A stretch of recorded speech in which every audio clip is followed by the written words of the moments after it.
So they're the principal contenders for the Ladbrokes World Hurdle on day 3, the feature race. And again, we have Big Bucks, who missed the festival last year but racked up 4 consecutive World Hurdles. He's now going for a 5th. And Brian Flanagan, that was some performance by Big Bucks after an absence of 420 days. Some performance in a bad way or a good way? I thought it was a great performance myself.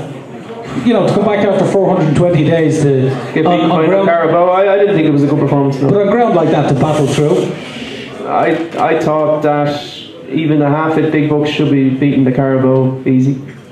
Well, that's fair enough.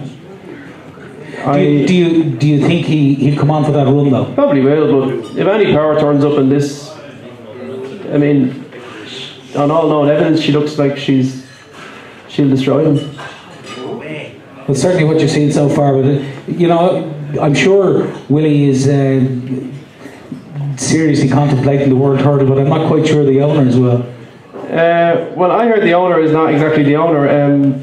Apparently, Patrick Mullins has a little share in any power, so maybe Mr. Ritchie mightn't get his way and run her in the champion hurdle. I don't know. Big Bucks just to me looked like he was way past his best at Cheltenham, and I think taking Ruby off him as well is probably, you know, not exactly a positive either. You're taking the best jockey around Cheltenham off him and putting on Sam Twiston-Davis, who, you know, is a good jockey, but he's not as good as Ruby. But it is an intriguing race this year, isn't it? I mean, obviously the last few years. The big thing is whether Annie Power turns up. If she turns up, I think she'll win. I think you're getting off the fact that he just said that Patrick Mullins owns Annie Power. I was going to come back to that. I was actually going to come back to that. A half share. I'd like to elaborate. It wouldn't be the first decent horse he's had a share. No, I wouldn't. I think that's big. I think that's news I didn't know. Controversial. Yeah. We'll find out. We'll give him a rating. Well, it was a half share that he's apparently owns. Do you know where Patrick wants to go? I'd say he doesn't want to take on Hurricane Fly. I'd say she won't run in Cheltenham at all. Well, that's definitely a possibility. Yeah. Keep her for Aintree. Yeah. Quite possible. Couch, this Big Bucks is an amazing horse. I mean, I was down at Paul Nichols recently, and they've had to put rubber into his stable because he walks round and round and round and round. He's one of the most unbelievable box walkers.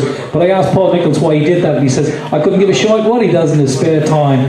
Anyway, what do you think of Big Bucks? Do you think he's past his best, as Brian says?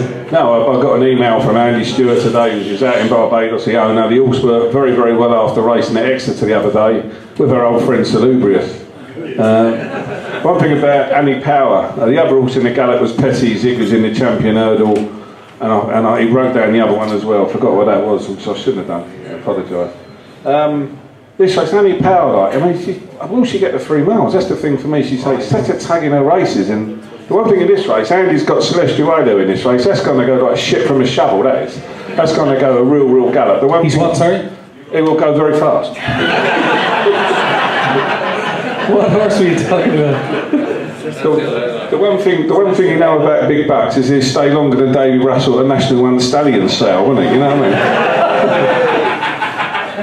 I mean, he does win his races by staying. He's the best. I think England have got a good record in this race the last 4 years, haven't we done? Not bad, I have to say. Not bad, thank you very much. The one also, Ireland won it last year. Last year, though. That's right. The one also.